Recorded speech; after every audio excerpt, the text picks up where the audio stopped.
Hello everyone, this is paper first of BA part first, Foundations of Political Science, and in this video we will discuss about the safeguards or guarantees of liberty, how to protect liberty, how liberty can be protected. So let's understand.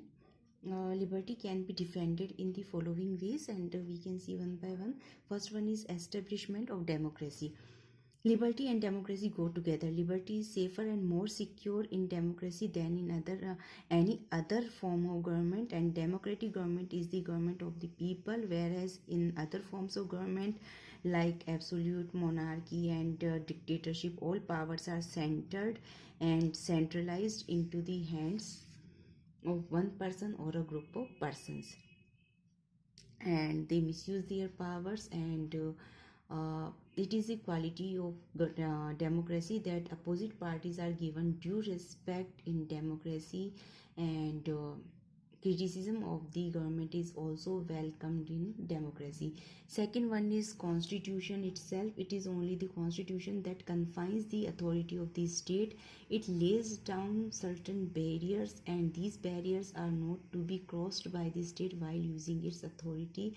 Third one is fundamental rights. Fundamental rights are assured to us by the government. They protect our liberty to a very great extent, and it is these fundamental rights that also confine the authority of the state. And in the existence of fundamental rights, the state cannot interfere in the matters of personal life. And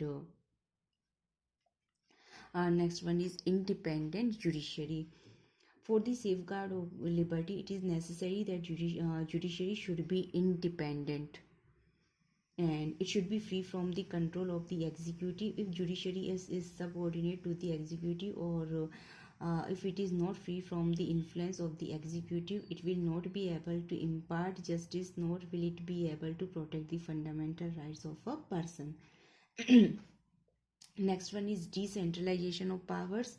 So centralization of powers gives rise to monarchy. Therefore, decentralization of power is required for the safeguard of liberty. Power should be divided into central, provincial, and local self-governments. Next one is economic security. So there should be economic security. So economic security is a condition to liberty, and for the safeguard of liberty, it is essential that people should have economic security, and this is possible only in the absence of economic disparity, inflation, and unemployment. People should have superior standard of living and have equal opportunity for making their progress. And next one is rule of law. And rule of law, as we all know, that what does it mean? So for the safeguard of liberty, the application of the rule of law is necessary, and rule of law is established in England, etc. Rule of law means that there shouldn't be any distinction of caste, creed, color, and race, and in the eyes of law all are equal, and all are liable to be punished if they commit crime. And next one is political education and eternal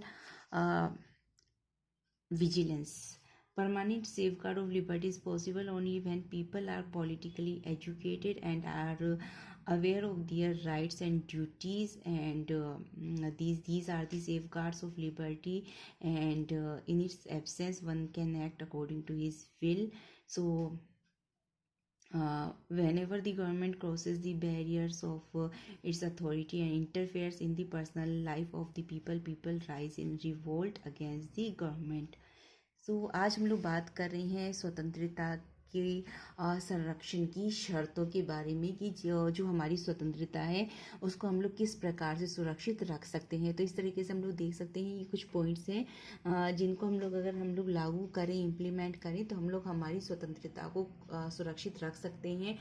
तो सबसे पहला आ जाता है लोकतंत्र की स्थापना. लोकतंत्र जो शासन के जितने फॉर्म्स ऑफ गवर्नमेंट हैं, सरकार के प्रकार हैं, जिसके अंतर्गत एक लोकतंत्र ऐसी शासन व्यवस्था है जिसके अंतर्गत जो स्वतंत्रता है वो सुरक्षित रहती है. अदरवाइज जो अदर फॉर्म्स ऑफ गवर्नमेंट है, जैसे कि निरंकुश शासन व्यवस्था है, तानाशाही व्यवस्था है, जिसके अंतर्गत सारी शक्तियां एक जगह पर केंद्रीकृत होती हैं, हमारे जीवन के हर पक्ष पर नियंत्रण रखा जाता है, तो ऐसे वातावरण में हमारी स्वतंत्रता है वो सुरक्षित नहीं है। इसीलिए स्वतंत्रता की संरक्षण की पहली शर्त है किसी भी देश में लोकतंत्र की स्थापना। दूसरा आ जाता है संविधान। संविधान खुद आ जाता है, जो कि एक जो राज्य है इसकी सत्ता के ऊपर ये नियंत्रण लगाता है। ये उसकी जो पावर्स का मिसयूज़ है उसको रोकते हैं, और जो राज्य है वो संविधान के प्रावधानों का उल्लंघन नहीं कर सकता है। तीसरा आ जाता है हमारे मौलिक अधिकार आ जाते हैं, जिनकी कि जो हमारी जो स्वतंत्रता है उनको सुरक्षित रखते हैं, राज्य की सत्ता के ऊपर ये निरंकुश लगाते हैं, और जो हमारी पर्सनल लाइफ के जितने मैटर्स हैं उनमें राज्य जो है हस्तक्षेप नहीं कर सकता है। यदि हमारे फंडामेंटल राइट्स नहीं होंगे, हमारे मौलिक अधिकार नहीं होंगे, तो जो व्यक्ति की स्वतंत्रता है वह खतरे में पड़ जाएगी, और उसके बिना हमारे व्यक्तित्व का विकास संभव नहीं होगा। नेक्स्ट आ जाता है स्वतंत्र न्यायपालिका आ जाती है। स्वतंत्र न्यायपालिका काफ़ी ज़्यादा आवश्यक शर्त है हमारी स्वतंत्रता की सुरक्षा के लिए। इसीलिए जो स्वतंत्रता है ये कार्यपालिका के नियंत्रण से बिल्कुल मुक्त होनी चाहिए, और या उसके प्रभाव से बिल्कुल मुक्त होनी चाहिए, तभी वह निष्पक्ष रूप से न्याय दे पाएंगे और हमारे जो मौलिक अधिकार है उनकी सुरक्षा कर पाएंगे। नेक्स्ट आ जाता है शक्तियों का विकेंद्रीकरण।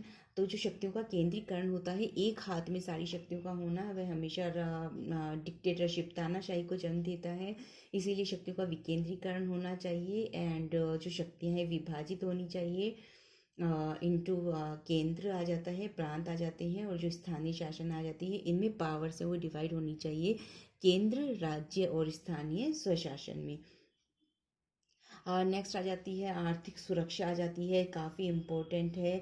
तो हर व्यक्ति है उनके इकोनॉमिक सिक्योरिटी, उनको आर्थिक सुरक्षा प्राप्त होनी चाहिए, आर्थिक असमानताएं नहीं होनी चाहिए, बेरोजगारी नहीं होनी चाहिए। यह कोशिश होनी चाहिए कि हर व्यक्ति का जो स्टैंडर्ड ऑफ लिविंग है हमारा वो काफ़ी ज़्यादा ऊंचा बना रहे, और हम सभी को अपने प्रोग्रेस की पूरी अपॉर्चुनिटीज़, इक्वल अपॉर्चुनिटीज़ हमें प्राप्त हो। नेक्स्ट आ जाता है रूल ऑफ लॉ आ जाता है, कानून का शासन। कानून का शासन होना चाहिए एक देश में। कानून के शासन का अर्थ होता है कि कानून की नज़र में सभी व्यक्ति समान होंगे, किसी भी प्रकार का कोई भी भेदभाव नहीं किया जाएगा, और जो कोई कानून का उल्लंघन किया रहेगा उसे बिना किसी भेदभाव के दंड दिया जाएगा। नेक्स्ट आ जाता है हमारी राजनीतिक शिक्षा आ जाती है, और हमारी खुद की जागरूकता आ जाती है, जिसके अंतर्गत हमें अपने कर्तव्यों, अधिकारों, इनके बारे में हमें जागरूक होना चाहिए। राजनीतिक व्यवस्था के बारे में हमें जागरूक होना चाहिए, हमें राजनीतिक सहभागिता निभानी चाहिए, और इसके साथ ही हमें राजनीतिक रूप से सजग और शिक्षित होना चाहिए। That's all for today from my side. Thank you very much.